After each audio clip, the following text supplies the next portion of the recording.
तो देखा अब आपने, जैसे बिहार की जातीय गणना सामने आई है, आंकड़े सामने आए हैं, तो उसके बाद से किस तरह से अब प्रधानमंत्री खुद भी हमलावर होते नजर आ रहे हैं विपक्ष पर। उधर देखिए, बिहार की अगर राजनीति की बात करें तो जातीय जनगणना की रिपोर्ट जारी करने के बाद राजनीतिक हलचल तेज हो गई है। आज सीएम नीतीश कुमार वो सर्वदलीय बैठक बुला रहे हैं। 3:30 बजे का वक्त रखा गया है। इस बैठक के लिए सीएम नीतीश कुमार ने उन सभी 9 दलों को न्योता दिया है जिन्होंने जातीय जनगणना के प्रस्ताव पर सहमति जताई थी। जेडीयू, आरजेडी, बीजेपी समेत ये 9 दल इस बैठक में शामिल हो रहे हैं। दोपहर 3:30 बजे का वक्त रखा गया है जब ये सर्वदलीय बैठक बुलाई गई है।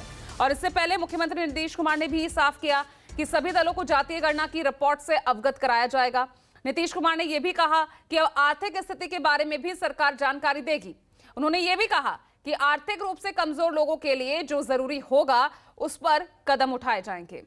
तो बिहार में जाति की हिस्सेदारी पर हम देख रहे हैं किस तरह से लगातार सियासत चल रही है। जो तमाम सवाल विपक्ष कर रहा है उसका जवाब देते भी नजर सत्ता पक्ष आ रहे हैं।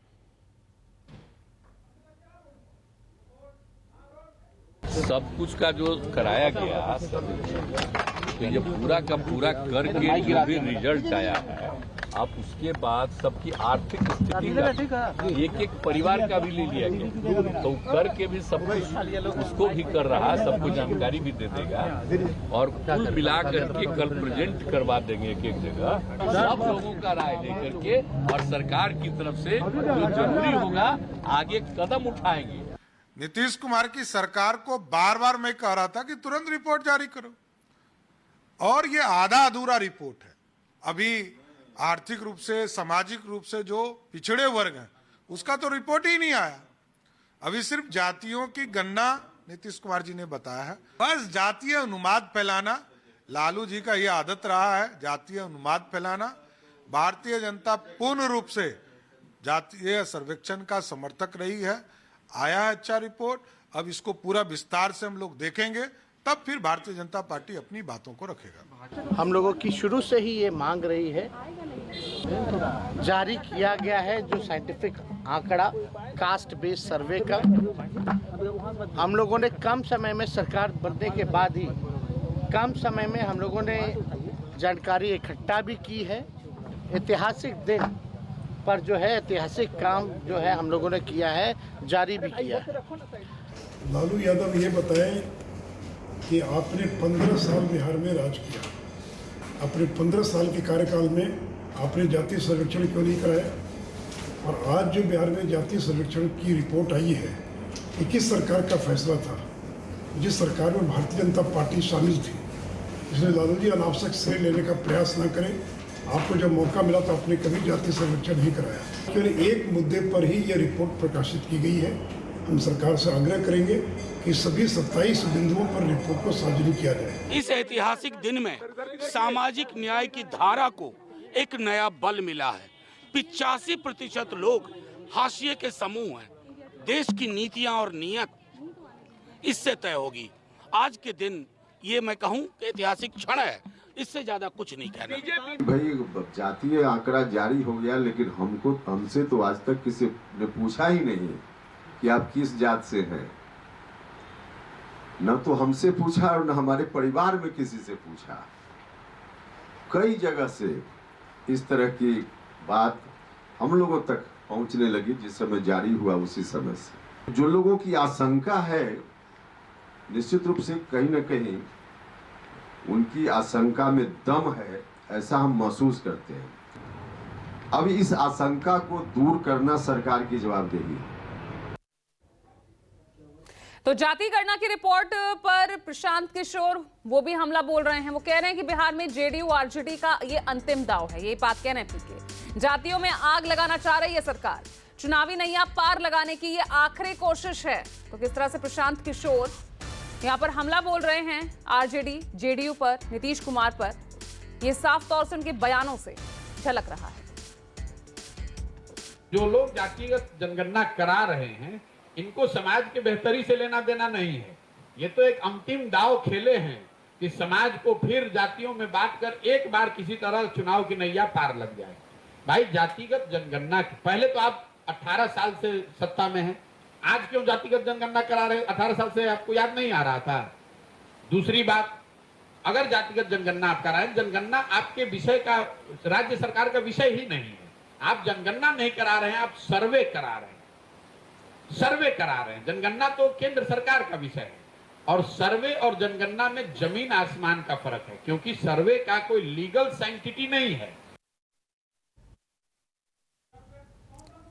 तो जातीय जनगणना पर विपक्ष तो हमलावर है ही। उधर ललन सिंह, उनका भी बयान सामने आया। वो कह रहे हैं कि सभी राज्यों में हो जातीय जनगणना, जातीय गणना देश की मांग है, ये बात कह रहे हैं ललन सिंह। साथ ही कह रहे हैं कि बीजेपी ने जातीय सर्वे रोकने के लिए पूरी ताकत लगाई। क्या कुछ कहा, सुनिए। अगर आप देश का विकास चाहते हैं तो एक बार यह जानना जरूरी है कि समाज में कौन सी जाति, किस समाज के लोग कितने पीछे हैं। तो यह जानने के लिए भी आवश्यक है। नहीं माना भारत सरकार, तब बिहार ने जाति आधारित गणना कराई, क्योंकि जनगणना कराने का अधिकार राज्य को नहीं है, इसलिए सरकार ने गणना कराई। लेकिन आज की तारीख में यह पूरे देश की मांग है, पूरे देश की आवश्यकता है कि जाति आधारित जातीय जनगणना हो और देश में पहली बार 1931 के बाद एक बार सबों के सामने देश की आबादी में किस वर्ग के लोग हैं इसकी जानकारी देश को प्राप्त हो। तो देखिए, सियासी बयानबाजी तो जारी है, लेकिन अब आगे क्या रणनीति है नीतीश सरकार की, आइए इसी पर बात करते हैं। मेरे सहयोगी सौरभ जुड़ रहे हैं पटना से सीधा।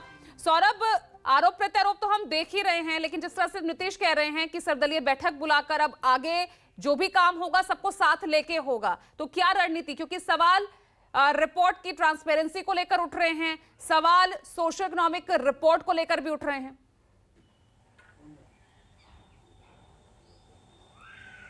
जी बिल्कुल, सारे जो सवाल हैं उसी को मुख्यमंत्री नीतीश कुमार क्लियर करना चाहते हैं। जबकि जो ये प्रस्ताव यानी जातीय आधारित गणना का जो प्रस्ताव पारित हुआ था उसमें सभी 9 पॉलिटिकल पार्टी के नेता मौजूद थे और एक बार फिर नीतीश कुमार चाहते हैं कि बिहार की जो सभी 9 पॉलिटिकल पार्टियां हैं उसके नेता के साथ एक बैठक की जाए, एक मीटिंग की जाए जिसमें सारी बातों को रखा जाए।